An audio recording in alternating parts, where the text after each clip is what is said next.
Ya, Assalamualaikum warahmatullahi wabarakatuh. Ketemu lagi dengan saya dengan kuliah kesehatan mental, kesehatan jiwa. Kesehatan jiwa sekarang itu untuk mencegah apa yang dimaksud dengan sikap maladaptif, sikap menjalin hubungan yang toksik, sikap yang membuat ketidaknyamanan dalam jiwa. Nah, dalam tumbuh kembang, biasanya kita, hmm, kalau dalam kacamata psikologi, kita harus memiliki kejiwaan yang sehat. Memang berbeda-beda persepsi. Eh, Sehat jiwa itu kayak gimana sih? Sehat jiwa. Tapi ada satu persepsi dari WHO bahwa sehat jiwa itu mampu berkreativitas, mampu mengoptimalkan dirinya, mampu mampu untuk beradaptasi dengan lingkungan, mampu untuk eh, mengalami me- mengalami atau memecahkan atau juga coping mechanism terhadap eh, tekanan-tekanan sosial atau tekanan pribadi. Jadi ada banyak macamnya. Nah, sekarang kita ngomong bebas aja mengenai psikologi dan filsafat. Ya, bahwa kita tahu ya, sekarang itu banyak hater atau pembenci. Bagaimana sih pribadi pembenci? Pribadi pembenci bisa jadi karena ada sesuatu hal dalam perkembangan hidupnya. Bisa jadi dalam sebuah kepribadian itu ingin menunjukkan superioritasnya atau bahwa saya pintar loh, saya cerdas loh, saya superior loh dan kamu di bawah saya. Nah, namun dengan cara-cara yang negatif, dengan cara-cara yang merusak atau dekonstruksi. Nah, atau bukan dekonstruktif, tidak dengan cara-cara yang sewajarnya. Nah, ini yang membuat orang-orang merasa timbulnya rasa depresi atau timbulnya atau kita komen-komen yang tadinya eh, sekedar untuk apa ya mengingatkan, namun tak jarang komennya tidak untuk mengingatkan tapi malah menjatuhkan atau malah menjelek-jelekan atau malah eh, kecenderungan yang bersifat negatif. Nah, di sini banyak loh sikap-sikap haters, yaitu seperti mendominasi atau memberikan pandangan dengan cara yang tidak asertif atau menimbulkan konflik. Ya, di sini banyak yang terjadi kalau misalkan adanya konflik, mereka senang dengan konflik, mereka suka dengan konflik. Nah, kalau kita malah konflik itu baik konflik negatif ya, cuman karena konflik negatif itu dapat merusak kesehatan jiwa, melukai, melukai jiwa juga. Memang untuk ini, untuk hal ini kita harus menelusuri dengan cukup merefleksikan diri Anda. Coba refleksikan dalam kehidupan, apakah Anda bermanfaat untuk orang lain atau Anda merugikan orang lain. Nah, kebanyakan mungkin merugikan karena sikap hater itu membuat orang merasa terhina, merasa dihinakan dan biasanya hater itu sikap pribadi haters itu merasa senang, dan itu pandangan saya. Nah, itu pandangan saya katanya, dan berhasil untuk menjatuhkan lawan. Dalam ini debatnya itu berarti debat yang negatif, tidak menghasilkan yang namanya aspirasi positif atau pandangan baru. Di sini ada hater, ada juga yang tidak menyukai. Hater kan tidak menyukai, hater kebencian. Dalam filsafat kebencian, kebencian hadir itu karena ketidaknyamanan dan ketidaksukaan. Ini cenderung pribadi sekali. Biasanya mereka yang hater itu melukai personalnya. Mereka tidak melukai tema. Tema apa? Tema apa sih yang sedang diperbincangkan, tapi melukai personal. Ah, si ini mah pendek. Ah, si ini mah hitam. Si ini mah kurus. Bahkan sampai si ini mah jelek. Nah, jelek biasa jadi melukai fisik gitu kan, ke fisik, personal, atau pribadinya. Si ini mah introvert. Bukan temanya yang diusung. Misalkan temanya tentang apa? Tentang kedamaian. Temanya tentang apa? Temanya tentang eh, kesuksesan. Temanya apa? Tentang pribadi positif. Misalkan seperti itu. Ya, dalam kesehatan jiwa hmm, ini sangat diperlukan. Makanya kita ini hidup di zaman booming information, atau istilahnya banyak sekali informasi yang membom kita, entah itu informasi sampah atau informasi yang bermanfaat. Tapi kita tetap ingat bahwa sebuah persepsi informasi itu uh, adalah persepsi informasi dari apa yang kita dengar, apa yang kita lihat, dan apa yang kita cerna. Namun ini tidak dicerna dulu. Seperti tadi ada kejadian dari ibu saya gitu kan. Ibu saya melihat dari WhatsApp-nya melihat tentang, oh ini ada BBM, bensin gitu ya, bensin Petralit dengan Petramax hanya diuji secara visual, bukan secara laboratorium. Kalau secara visual memang bentuknya sama, warnanya sama, hanya mungkin kita langsung shortcutnya itu ada kecurangan, ya kan? Kecurangan, dan itu namanya persepsi sementara, persepsi yang terdistraksi. Kalau orang benar kan ada yang misalkan uji laboratoriumnya, uji lab, uji atau uji ininya, ya kan? Atau uji labnya, atau uji apa, kadar oktan, apakah ini benar. Nah, kalau misalkan itu benar, sudah uji lab, nah, baru kan kita bisa menjudge tersebut bahwa wah, ternyata eh, meskipun ini ternyata berbeda ya,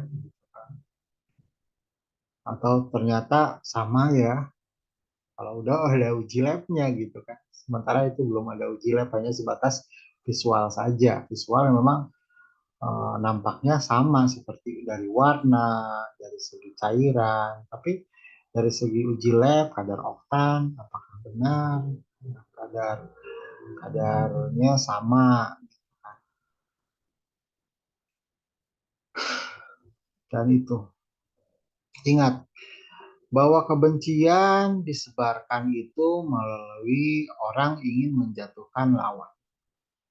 Orang yang ingin menjatuhkan lawan mereka sebut sebagai hater akan menyebarkan beberapa kebencian. Saya punya bukti, saya punya ini, saya punya ini. Ternyata tidak. Atau malah mungkin mengadu domba yang membuat menjadi senang gitu kan. Bukan mengadu ide, tapi mengadu domba. Mengadu domba biasanya cenderung pada emosi. Nah, menghasilkan emosi yang lebih berbeda. Ingat ya, jadi mereka melakukan permainan modifikasi emosi.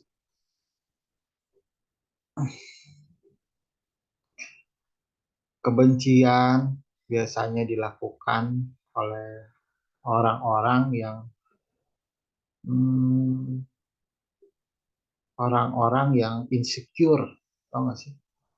Insecure itu merasa tidak apa ya, tidak pede, tidak nyaman, tidak tidak merasa di bawah, merasa ini. Tapi lucu juga sih kalau misalkan yang menyebarkan kebencian itu orang-orang yang memiliki title, memiliki gelar, memiliki ya segala gelar-gelar duniawi atau gelar apa, lucu juga gitu kan. Bahkan membawa-bawa organisasi, ya lucu juga. Biasanya mereka melakukan itu untuk menjatuhkan, untuk mengunderestimate, untuk ya biasa melakukan ujaran-ujaran olok-olok, ya kan? Mereka bisa menyebut jangan mengolok-olok, tapi mereka mengolok-olok. Namun mereka tidak sadar bahwa sedang mengolok-olok dirinya sendiri. Nah, itu yang dinamakan orang dengan self esteem yang rendah. Perlu sewajarnya kita ketahui bahwa tidak ada manusia yang lebih sempurna. Mau itu sempurna, mau itu tidak sempurna. Kalau dalam pandangan humanistik, ya kita harus lihat cara mereka bekerja, cara mereka mendapatkan ya semacam apresiasi. Bahkan seperti orang yang misalkan di sini mungkin ada yang sakit mental, itu banyak orang yang mengalami kekerasan baik verbal ataupun fisik atau ancaman. Orang yang mengalami kekerasan itu mereka nggak tahu bahwa dari verbal, dari fisik, dan dari ancaman-ancaman seperti itu mereka tidak tahu bahwa mereka sedang mendominasi atau melukai dirinya sendiri. Nah, untuk korban bahwa saya akan ingatkan bahwa kamu sedang diangkat derajatnya. Gitu. Kalau secara psikospiritual, kamu sedang diangkat derajatnya, derajat kemanusiaannya. Meskipun pada akhirnya, ya secara nyata, kamu tidak melakukan apa-apa. Cukup lihat, cukup dengarkan, dan abaikan saja. Abaikan saja pada hater atau pembenci, karena itu akan melukai jiwamu. Dan nggak usah dihadapi karena sama saja kamu ngomong bahwa mereka itu ya mau gimana juga tetap membenci. Nah, tetap ya hater punya pandangan yang berbeda. Mereka bisa melakukan dengan sosial ya, dengan tekanan sosial, dengan label-label negatif. Hmm, dan mereka seperti itu. Mereka tidak melihat aspek sisi positifnya, aspek sisi positif atau cara, misalkan cara menegur, cara menegur yang lebih ihsan atau lebih ihsan lebih baik gitu. Salah, mereka melakukan tekanan-tekanan, dominasi sosial, melakukan kesepakatan sosial bahwa ini adalah ini adalah ini adalah dan mereka label tanpa ada kapasitas ilmu yang benar. Kalau orang yang benar itu mereka jarang sekali melabel. Meskipun ada orang jelek, ada orang yang pribadinya tidak baik, mereka ada orang yang nggak baik atau bagaimanapun, mereka akan membetulkan maksudnya di sini atau yaitu menyembuhkan perilaku negatifnya menjadi adaptif. Nah, di sini kita berujung pada yaitu sebuah istilahnya perjalanan kejiwaan, perjalanan jiwa. Kalau mereka melakukan seperti itu, mereka melakukan fitnah, mereka melakukan sampai pada yang misalkan fitnah tersebut mereka buat sampai sedemikian nyata, ya berarti kan harus ada pertanyaan kenapa mereka melakukan itu pada si A atau si B, anak ini. Nah, apa yang terjadi? Kenapa mereka begitu yakin tanpa adanya bukti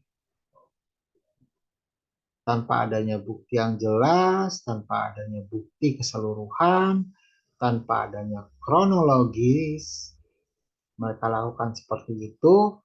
Kenapa? Hmm, harusnya mereka bisa menjelaskan itu semua. Ada apa? Nah, ini yang menurut saya sedang disebut sebagai masyarakat yang sakit, jiwa yang sakit. Dan beruntungnya saya dapat ilmu seperti ini, ilmu jiwa seperti ini, ilmu psikologi seperti ini, ilmu filsafat seperti ini. Oke, mereka akan cenderung menurunkan paradigma-paradigma pendendam, cenderung menurunkan paradigma-paradigma yang tidak memaafkan, cenderung menurunkan paradigma-paradigma yang superior tapi menjatuhkan orang. Kesuperioran mereka hanya untuk menjatuhkan orang.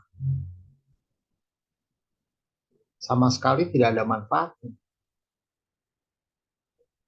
Kalau manfaat itu kan superior, misalkan superior seperti Einstein, seperti Risa Randolph, seperti Elon Musk, seperti yang lainnya gitu kan, atau ahli nuklir yang lainnya itu membuat, atau ahli jiwa itu hanya membuat orang bagaimana harus hidup bahagia, bagaimana harus hidup happiness, bagaimana membuat solusi yang happiness.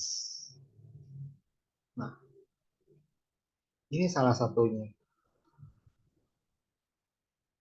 Bahwa orang pembenci itu selalu curiga, selalu mencurigai seseorang. Jadi emang ada perasaan yang insecure.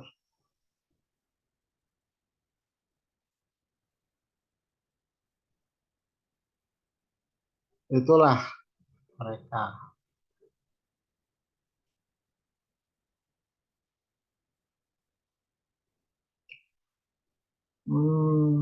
Bagaimana caranya? Bagaimana caranya untuk bisa untuk untuk bisa meng, bisa untuk bisa eh,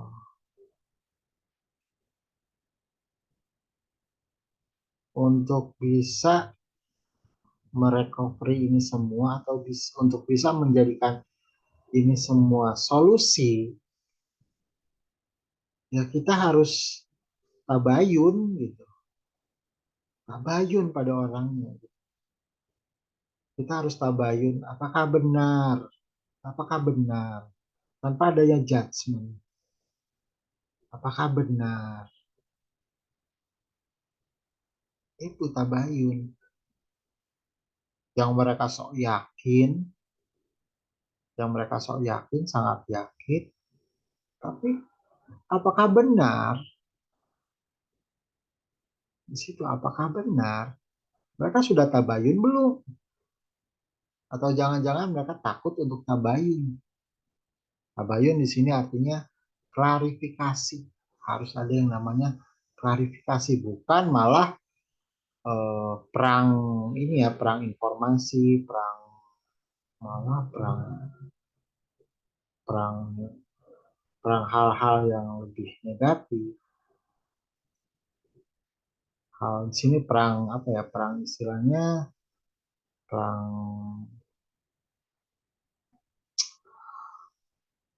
perang argumen. Tidak, mereka lakukan adalah untuk ya tabayun dengan baik-baik, ya dengan seperti itu. Orang yang nggak tabayun langsung menjudge, kan harus perlu tanyakan gitu. Apa maksudnya? Seperti di mana, kapan melakukannya, kapan ini, kapan ini. Nah, itu yang harus dulu hmm, mereka menjudge tanpa adanya bukti. Nah, itu yang terjadi. Coba, apakah mereka tahu ketika di eh, rumah sakit RS Pertamina, bagaimana saya down di situ, depresi, apakah mereka tahu? Apakah mereka tahu ketika bapak saya sakit jantung, dibawa ke rumah sakit Ciremai, dan terjadi adu argumen, kenapa bapak saya dibeginikan? Apakah mereka tahu? Apakah mereka tahu ketika bapak saya berjuang melawan rasa sakitnya hingga menemui ajalnya, bapak saya udah hebat sekali disebut, ya secara fisik mereka lakukan secara fisik si monyong, padahal enggak. Bapak saya orang baik, orang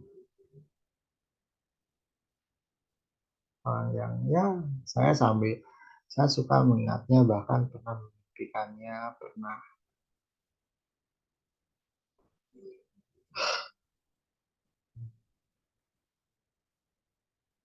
memang seperti itu. Apalagi saya itu dituduh negatif sampai mereka mengucapkan atas nama Tuhan. Lucu sekali mereka, karena mereka nggak punya argumen lagi. Kapan saya melakukan? Saya ini aktivitasnya mengajar dulu itu ya. Setelah sakit itu saya mengajar, terus membuat desain rumah, membuat desain pasar, terus membuat desain baju, membuat desain mug, mau kecil, ya saya lakukan pekerjaan-pekerjaan yang halal, yang dengan cara berdagang, saya lakukan. Sekarang melakukan marketing di eh, TV kabel, sebuah TV kabel, banyak sekali saya lakukan perjuangan.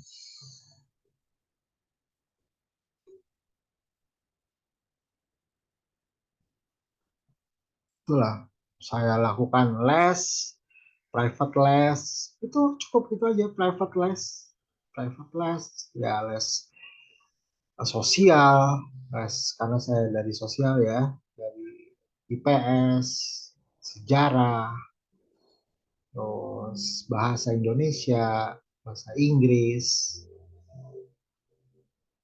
terus komputer,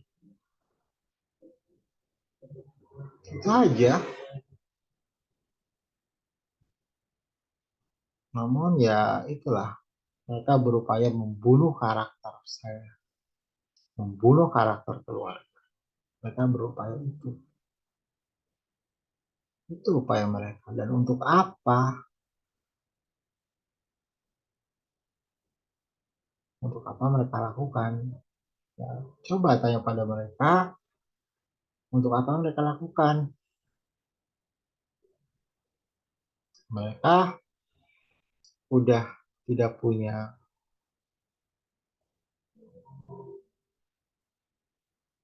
dan itu yang udah tidak punya campur gitu. Misalkan kalau kalau mereka ada di lingkungan keluarga mereka wajar ya, tapi di lingkungan keluarga maksud di sini itu mereka ya bermain bermain bersama saya, terus ngobrol bersama saya, terus ini sering main ke rumah saya, sedangkan nggak pernah ya. Itulah hater. Hater itu taunya dari si A, si B dan jauh, dan hater taunya itu ya mereka seperti itu gitu.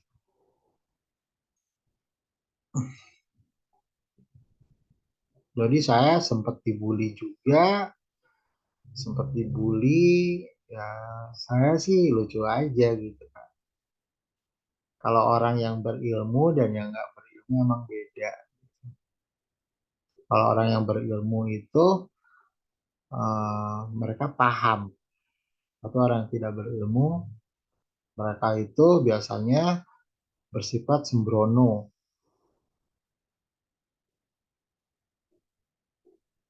Itulah mereka. Makanya saya sebut mereka itu jiwanya sakit sebenarnya. Meskipun eh, terlihat baik-baik, terlihat senyum, mereka jiwanya sakit. Mereka jiwanya sakit bisa mendominasi seorang, menyakiti seorang. Mereka sebenarnya jiwanya sakit. Karena untuk hubungan yang baik, hubungan seperti itu bukan sebuah hubungan, malah kan harus dijauhkan, malah harus menjauh. Wah, sayang sekali. Tapi saya bangga bisa sampai saat ini saya struggle, saya kuat menjalani hidup, saya mendapatkan pencerahan banyak, saya bangga. Saya bangga terhadap diri saya. Karena orang-orang seperti itu ya memang ada ya dalam kehidupan dewasa ini, orang-orang seperti itu ada, eksis. Namun mereka tidak menyadari bahwa siapa diri mereka, untuk apa tujuan hidup mereka, mereka nggak punya tujuan hidup. Mereka tujuannya hanya untuk menjatuhkan si A, bagaimana menjatuhkan si A, bagaimana pokoknya si A harus jatuh. Nanti mereka tinggal bilang ke masyarakat, tuh lihat tuh. Nah itu bentuk superioritas yang negatif. Itu ada loh. orang-orang yang toksik, orang-orang yang apa, yang seperti itu, orang-orang yang toksik, yang memang harus jauh. Ya memang seperti itu. Hampir saja mereka hancurkan keluarga saya, satu keluarga saya. Hampir.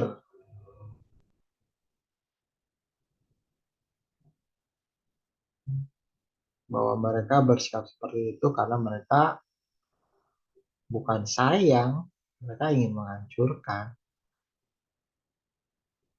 Bukan atas nama cinta, atas nama kasih sayang. Kasih sayang tidak gitu. Apa iya Tuhan Maha Jahat? Enggak kan? Kita tidak bisa seperti itu. Itulah kesalahan-kesalahan, kesalahan berpikir, kesalahan dalam bersosial yang disebut patologi sosial. Ya, kalau mereka saya berbicara apa adanya, mereka sebut bohong. Kalau mereka saya berbicara emang sebenarnya, mereka sebut bohong dan bohong, bohong, bohong. Itulah cara mereka. Bahwa saya nggak melakukan apa-apa. Saya hanya tugas saya sekarang adalah membaca banyak buku, baca buku-buku sosial. Dan saya akan bilang, kok ada ya? Dulu itu, eh, wah keluarga ini tuh hangat banget. Keluarga ini tuh enak gitu.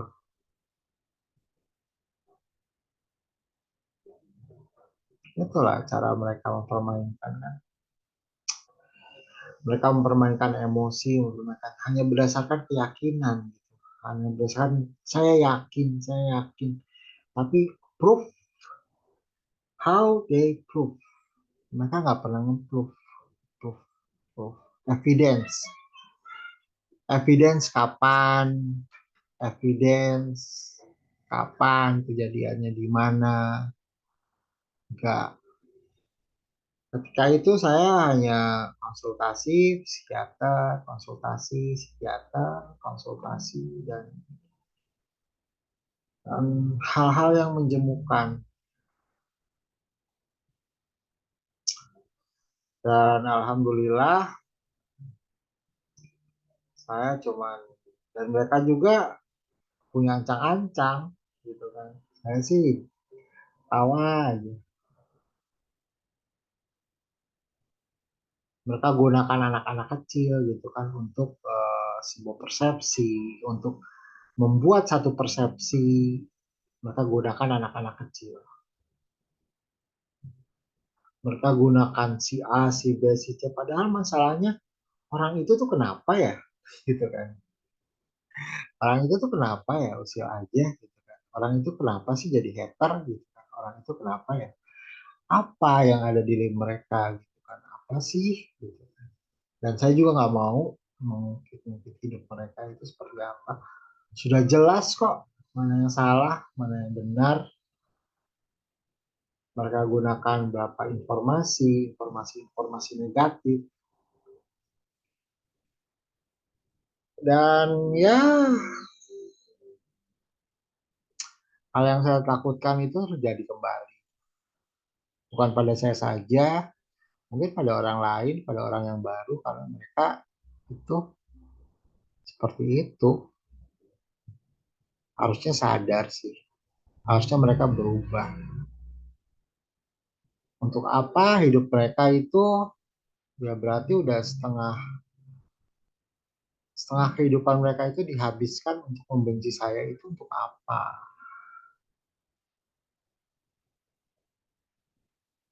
Dan itu perlu dicek kesehatan jiwanya. Oke, itu sebuah narasi singkat bahwa kita itu hidup sebagai homo socius atau orang yang eh, secara tidak langsung membutuhkan orang lain gitu kan. Mau tidak mau kita tidak bisa hidup sendiri. Tapi ya memang dalam lingkungan itu ada yang toksik, ada yang tidak, ada yang membuat nyaman, ada yang membuat toksik gitu kan ya. Tapi eh, di akhir perbincangan ini ya memang pemaafan itu penting. Pemaafan itu penting, apapun salah mereka ya kita harus memaafkan lah. Apapun salah mereka kita harus memaafkan dan mereka tanggung jawabnya pada diri sendiri dan penciptanya tentunya ya. Eh, apakah itu kenapa mereka berbuat seperti itu, mereka melakukan seperti itu dan harusnya ada sebuah kesadaran bahwa ya yang mereka lakukan itu hanya membuat negatif, membuat negatif, tidak membuat orang berkembang, hanya membuat persepsi-persepsi negatif dan itu hanya membuat ya orang yang bukan superior menurut saya, malah inferior gitu kan. Mereka tidak percaya diri dengan kemampuan diri sendiri, tidak mau berkarya, tidak mau melakukan sebuah karya yang positif, entah itu di bidangnya atau karya yang positif, menjadi pioner atau apa, mereka tidak mau. Mereka itu hater itu ya seperti itu. Ya, oke, salam kesehatan jiwa.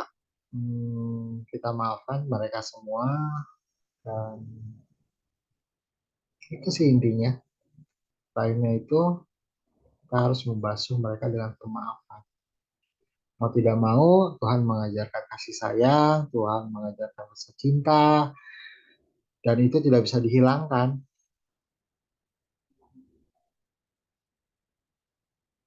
Dan itulah kita jawab dengan silent, dengan diam. Oke, selamat malam, selamat beraktivitas, dan tidur yang cukup. Besok beraktivitas kembali, dan salam sehat jiwa. Saya Aldi Septa. Salam.